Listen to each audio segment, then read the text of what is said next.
Doctor कलाम साहब एक बार students से इंटरेक्ट कर रहे थे और स्टूडेंट्स ने उनसे कुछ क्वेश्चंस किए थे और डॉक्टर कलाम साहब ने उनके जो जवाब दिए उसमें उनका व्यक्तित्व साफ दिखाई देता है। इंडिया की बड़ी बड़ी पर्सनालिटी उनको अपनी इंस्पिरेशन मानती है और जैसा कि संदीप सर ने कहा कि स्टूडेंट्स के लिए उनसे बड़ी इंस्पिरेशन इस पूरी दुनिया में और कोई नहीं है। Doctor APJ Abdul Kalam students के लिए उनसे बड़ी इंस्पिरेशन इस पूरी दुनिया में कोई नहीं है। और इसीलिए थंबनेल में मैंने लिखा है कि काश हर स्टूडेंट्स इस स्पीच को एक बार सुन ले। तो आज फिर से शब्द सारे कलाम साहब के होंगे। मैं तो बस उन्हें आवाज़ देकर हिंदी भाषा का प्रयोग करके बहुत ही आसान भाषा में आप सबके सामने ला रहा हूँ, हिंदी में से डब कर रहा हूँ। तो आइए बिना किसी देरी के हम शुरुआत करते हैं। ठीक है, तो अब आप लोग मुझसे क्वेश्चन पूछिए। सिर्फ 5 क्वेश्चन हम लेंगे। कौन कौन पूछना चाहेगा? ठीक है, क्वेश्चन क्या है जल्दी बताइए। Good evening sir. Good evening. आप किस क्लास में पढ़ते हैं? सर मैं 10th क्लास में पढ़ती हूँ। मेरा नाम गायत्री मोहन है। सर मेरा क्वेश्चन ये है कि रामेश्वरम से तो राष्ट्रपति भवन तक ये एक बहुत ही बड़ी उपलब्धि है और इसके बारे में कोई सोच भी नहीं सकता। आप लेक्चर दे रहे हैं, अपना क्वेश्चन पूछिए। सर मैं आपसे सुनना चाहती हूँ कि आप कुछ टिप्स दें आने वाली जनरेशन के लिए लाइफ में सक्सेसफुल होने के लिए। लाइफ में सक्सेसफुल होने के लिए मैं आपको ऑलरेडी बता चुका हूँ, फिर से बता देता हूँ। ये 4 नियम अटल है सक्सेसफुल होने के लिए। 4 चीज़ें आपको करनी है। नंबर 1 रिपीट करना मेरे साथ, रिपीट करो। नंबर 1 महान लक्ष्य। महान लक्ष्य। मेरा एक महान लक्ष्य होगा। मेरा एक महान लक्ष्य होगा। मैं लगातार नॉलेज लेती रहूँगी। मैं लगातार नॉलेज लेती रहूँगी। मैं अपने लक्ष्य के लिए कठोर मेहनत करूँगी। मैं अपने लक्ष्य के लिए कठोर मेहनत करूँगी। नंबर 4 मैं दृढ़ रहूँगी। नंबर 4 मैं दृढ़ रहूँगी। बस यही मंत्र है। हाँ पूछो पूछो। सर मेरी इंग्लिश थोड़ी सी ख़राब है, मलयालम मीडियम से पढ़ता हूँ। मलयालम में बोलो, कोई बात नहीं। सर इंडिया की एक बड़ी ताकत और एक बड़ी कमज़ोरी क्या है? इंडिया की बड़ी ताकत और बड़ी कमज़ोरी क्या है? क्या बात है, फैंटास्टिक बॉय। किस क्लास में पढ़ते हो? सर 7th क्लास में। ओके, अब सवाल पर आते हैं। बड़ी ताकत क्या है इंडिया की? इंडिया की सबसे बड़ी ताकत हो तुम, जहाँ पर 60 करोड़ युवा रहते हैं। ये है हिंदुस्तान की सबसे बड़ी ताकत। अब मैं जो बोलूँगा मेरे साथ रिपीट करना। युवाओं का प्रज्वलित मन। युवाओं का प्रज्वलित मन। धरती के ऊपर, धरती के ऊपर, धरती के नीचे, धरती के नीचे और धरती पर, और धरती पर सबसे शक्तिशाली चीज़ है। सबसे शक्तिशाली चीज़ है। तो भारत का युवा और युवाओं का प्रज्वलित मन हिंदुस्तान की सबसे बड़ी ताकत है। और तुमने पूछा कि इंडिया की सबसे बड़ी कमज़ोरी क्या है। ठीक है, कमज़ोरी भारत बिना मिशन के एक कमज़ोरी है। एक देश मर जाता है अगर उसमें मिशन नहीं है तो, कोई उद्देश्य नहीं है तो।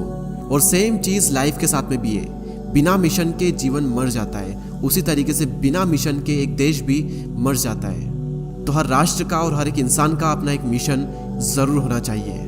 ठीक है, अगला क्वेश्चन। सर मेरा क्वेश्चन ये है कि एक साइंटिस्ट और एक भारत के राष्ट्रपति के रूप में आपकी सभी महान उपलब्धियों में से आप किस उपलब्धि को सबसे मूल्यवान मानते हैं? देखिए, मैं पर्सनली बिलीव करता हूँ कि मैं एक टीचर हूँ और जब मेरे एक स्टूडेंट ने PhD की थी तो वो मेरे लिए एक बहुत ही शानदार अचीवमेंट था, मैं ये मानता हूँ। ठीक है, अगला क्वेश्चन पूछिए। अरे क्या बात है, आपका नाम क्या है? सर विष्णु दिनागत। कौन सी क्लास में पढ़ते हो? सर 5th क्लास में। आपका ड्रीम क्या है? सर मेरा सपना है कि मैं एक IAS ऑफिसर बनूं। क्या बात है, आप बहुत ही स्मार्ट लड़के। मुझे बताइए आप एक IAS ऑफिसर क्यों बनना चाहते हैं? कोई बात नहीं, कोई बात नहीं, मेरे साथ रिपीट करो। एक IAS ऑफिसर के रूप में, एक IAS ऑफिसर के रूप में मैं करप्शन को रिमूव करूँगा। ठीक है, अब क्वेश्चन पूछिए। सर मेरा क्वेश्चन ये है कि क्या आप लव, कंपैशन और ग्रेटिट्यूड यानी कि प्रेम, करुणा और कृतज्ञता के बारे में कुछ कह सकते हैं? प्यार वो है जो हमें माता पिता से मिलता है, उसका कोई मूल्य नहीं है। करोड़ों रुपए दे करके भी हम उसे खरीद नहीं सकते। तो प्यार वो है जो कि हमें हमारे माता पिता से मिलता है। इसलिए आज आप अपनी मम्मी को खुश करेंगे। क्या करेंगे? खुश करेंगे। कंपैशन यानी कि कृतज्ञता के बारे में अगर कुछ कहूँ तो आज जब मैं ट्रेवल कर रहा था तो 2 बच्चे थे और उनके माता पिता उनके साथ में थे। वो दोनों बच्चे फिजिकली सही नहीं थे, लेकिन जब वो फ्लाइट में एंटर कर रहे थे तो फ्लाइट में बैठा हुआ हर एक पर्सन उन दोनों बच्चों को इनकरेज कर रहा था, कंपैशन को शो कर रहा था, कृतज्ञता को शो कर रहा था। और यही है कंपैशन। और बात रही ग्रेटिट्यूड की, आभार प्रकट करने की, तो ये एक ऐसी क्वालिटी है जो कि हर इंसान के अंदर होनी ही चाहिए। हम एक उदाहरण से समझते हैं। आपने सूरज को देखा है? सूरज को, अर्थ को देखा है, पृथ्वी को? अरबों साल हो गए सूरज पृथ्वी को रेडिएशन दे रहा है, गर्मी दे रहा है, लाइट दे रहा है, और कभी भी सूरज ने पृथ्वी को थैंक यू बोलने के लिए नहीं कहा। कभी भी ये नहीं कहा कि मैं पृथ्वी को गर्म रखता हूँ, ठंड से बचाता हूँ, मैं लाइट देता हूँ, मेरे बिना आप सभी लोग मर जाओगे। कभी एक थैंक यू तक नहीं मांगा। और अरबों सालों में एक दिन भी ऐसा नहीं हुआ कि सूर्य ने अपना प्रकाश पृथ्वी को ना दिया हो। तो पृथ्वी को और हमें इसके लिए आभार प्रकट करना चाहिए, ग्रेटिट्यूड शो करना चाहिए। 5 अरब सालों से सूर्य ने लगातार हमें प्रकाश दिया है, तो ये है ग्रेटिट्यूड। तुम बहुत ही छोटे हो लेकिन क्वेश्चन बहुत ही अच्छे करते हो। गुड इवनिंग सर, आप किस क्लास में पढ़ते हैं? सर मैं 10th क्लास में पढ़ती हूँ। नेक्स्ट ईयर आप कौन सा सब्जेक्ट लेने वाले हैं? सर मैं बायोमैथ्स लेने वाली हूँ। उद्देश्य क्या है ये लेने का? सर मेरे माइंड में अभी आइडिया है कि मुझे इंजीनियर बनना है, एंड साइड बाय साइड मैं डॉक्टर को भी देख रही हूँ, लेकिन ज़्यादा मेरे माइंड में अभी इंजीनियरिंग है। ओके, अब मैं आपके साथ में एक बहुत ही अच्छा एक्सपीरियंस शेयर करता हूँ। जब मैं दिल्ली से तिरुवनंतपुरम ट्रेवल कर रहा था और लगभग 4 घंटे 45 मिनट हम फ्लाइट के अंदर थे, और मेरे पास में बॉम्बे का एक बहुत ही अच्छा बिजनेसमैन बैठा था, और उन्होंने मुझसे पूछा कि डॉक्टर कलाम आप कहाँ पर जा रहे हैं? तो मैंने उनसे कहा कि मैं चिल्ड्रंस को एड्रेस करने जा रहा हूँ। तो उन्होंने मुझसे कहा कि आप बच्चों से एक चीज़ ज़रूर कहना कि हमेशा अपने आप से क्वेश्चन ज़रूर करें कि मेरा पैशन क्या है। कई सारे पेरेंट्स ये चाहते हैं कि मेरा बेटा इंजीनियर बने, डॉक्टर बने, मैनेजर बने, साइंटिस्ट बने, लेकिन इम्पोर्टेंट ये है कि बच्चे का क्या ड्रीम है, और उसके ड्रीम की हमेशा रेस्पेक्ट की जानी चाहिए।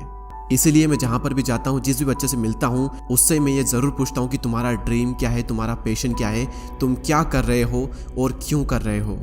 ठीक है, तो अब आप अपना क्वेश्चन पूछ सकते हैं। सर मेरा क्वेश्चन ये है कि आपने हमेशा इस बात पर जोर दिया है कि युवाओं का राष्ट्र के विकास में एक बहुत ही अहम योगदान होता है, तो क्या आप हमें ये बता सकते हैं कि कैसे हम राष्ट्र के विकास में अपना योगदान दे सकते हैं? देखिए, मेरे पास सभी विद्यार्थियों के लिए एक सलाह है, और वो ये है कि जब तक आप एक विद्यार्थी हो तो आपका केवल एक ही काम है और आपका एक ही उद्देश्य होना चाहिए, और वो ये कि अपनी शिक्षा में श्रेष्ठता प्राप्त करना। इसके अलावा बाकी चीज़ों के बारे में नहीं सोचना, क्योंकि जब तुम 12th पास कर लोगे या फिर किसी भी फील्ड में जाने के लिए, या फिर जो भी तुम्हें बनना है, डॉक्टर, इंजीनियर, मैनेजर, साइंटिस्ट, इसके लिए तुम्हारा परसेंटेज 90 से ऊपर होने चाहिए। इसलिए मैंने कहा कि अभी तुम्हें सिर्फ पढ़ाई में ध्यान देना चाहिए। और अगर तुम राष्ट्र के लिए कंट्रीब्यूट करना ही चाहते हो, तो अगर तुम्हें सैटरडे संडे को छुट्टी मिलती है और समय मिलता है, तो तुम ऐसे अस्पताल में चले जाना शाम के टाइम पर जहाँ पर बहुत ही भीड़ होती है। तो आप वहाँ पर जा करके देखोगे कि कुछ ऐसे मरीज हैं जिनसे मिलने के लिए उनके फैमिली, उनके रिश्तेदार आए हुए हैं, और कुछ ऐसे मरीज हैं जिनके पास कोई भी नहीं है। तो तुम उनके पास जाकर उन्हें फूलों का गुलदस्ता या फिर फल फ्रूट दे करके उन्हें खुश कर सकती हो, या फिर तुम 5 पौधे उगा सकती हो, या फिर अगर तुम अफोर्ड कर सको तो लोगों को शिक्षा दे सकती हो। और तुम्हें लोगों को उच्च शिक्षा देनी चाहिए। वैसे ये सभी काम बात के हैं, लेकिन अभी तुम्हारा जो फोकस है वो अपनी एजुकेशन पर होना चाहिए। अब डॉक्टर कलाम साहब की बात को यहाँ पर मैं रोक करके आपको कुछ एक्सप्लेन करना चाहता हूँ, थोड़ा क्लेरिफाई करना चाहता हूँ कि अभी आपका पूरा फोकस एजुकेशन पर होना चाहिए। इसका मतलब ये बिल्कुल भी नहीं है कि आप बाकी फील्ड से दूर रहें। कलाम साहब ने उस लड़की को ये इसलिए कहा क्योंकि उसका गोल एकदम क्लियर है कि या तो उसे इंजीनियर बनना है या फिर उसे डॉक्टर बनना है, तो उस फील्ड के लिए उसे पढ़ना ही पड़ेगा और थोड़ा ज़्यादा पढ़ना पड़ेगा। लेकिन ये बिल्कुल भी ज़रूरी नहीं है कि हर कोई इंजीनियर, डॉक्टर या फिर साइंटिस्ट बने। ठीक है, अगर आपका गोल, आपका लक्ष्य सिर्फ एजुकेशन के फील्ड में आगे बढ़ना नहीं है, तो साइड बाय साइड अगर आप अपना कुछ चलाना भी चाहते हो तो आप चला सकते हो। Okay, next question. सर मेरा क्वेश्चन ये है कि हमारे देश में ब्रेन ड्रेन एक बहुत ही बड़ी समस्या है। हमारे देश के बहुत सारे प्रतिभाशाली युवा विदेश में जाकर के सेटल हो रहे हैं, जो कि हमारे देश के लिए बहुत ही ज़्यादा नुकसानदायक है। तो क्या सर इसका कोई समाधान है? देखिए, हमें इस समस्या के लिए किसी समाधान की ज़रूरत नहीं है, क्योंकि ब्रेन ड्रेन कोई समस्या नहीं है। इसलिए आप फिक्र मत करो, क्योंकि भारत में अरबों लोग रहते हैं, जहाँ से हर साल अलग अलग क्षेत्रों से लगभग 30 लाख विद्यार्थी निकलते हैं। तो अगर उनमें से 5-10 हज़ार विद्यार्थी विदेश चले भी जाते हैं तो इतना कोई फर्क नहीं पड़ता, क्योंकि जैसे इंडिया से यंगस्टर विदेश जाएंगे, वैसे ही कई सारे लोग विदेश से भी इंडिया आएंगे, जिससे कि ज्ञान का आदान प्रदान होगा, और इसमें कुछ गलत बात भी नहीं है। तो मेरे अनुसार ब्रेन ड्रेन कोई अभी बड़ी समस्या नहीं है। लेकिन हाँ, अगर कोई समस्या है या फिर ये कहें कि किसी चीज़ की ज़रूरत है, तो वो ये है कि हमारे पास में महान वैज्ञानिक प्रयोगशालाएं ज़रूर होनी चाहिए, जिससे कि जैसे अभी हम विदेश जाकर के शोध करते हैं, वैसे ही विदेश से वैज्ञानिक आकर के भारत में शोध कर सके। सर मेरा क्वेश्चन ये है कि हम हर रोज़ भ्रष्टाचार से संबंधित समाचार सुनते हैं, तो क्या आप कुछ उपाय बता सकते हैं जिससे कि हम भ्रष्टाचार को खत्म कर सकें या फिर उसे कम कर सकें? देखिए, अगर मैं आप सभी को करप्शन को ख़त्म करने का तरीका बताऊंगा, तो क्या आप सभी लोगों को करेंगे, मेरी बात मानेंगे?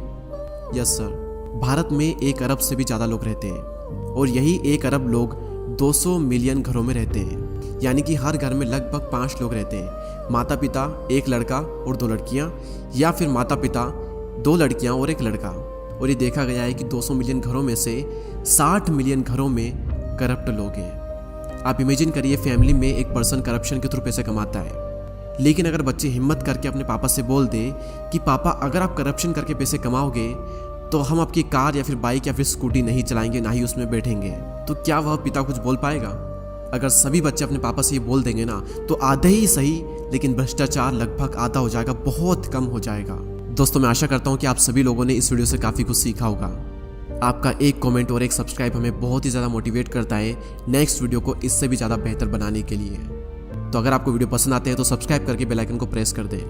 मैं आपसे मिलूंगा अगले वीडियो में, तब तक के लिए जय हिंद, जय भारत।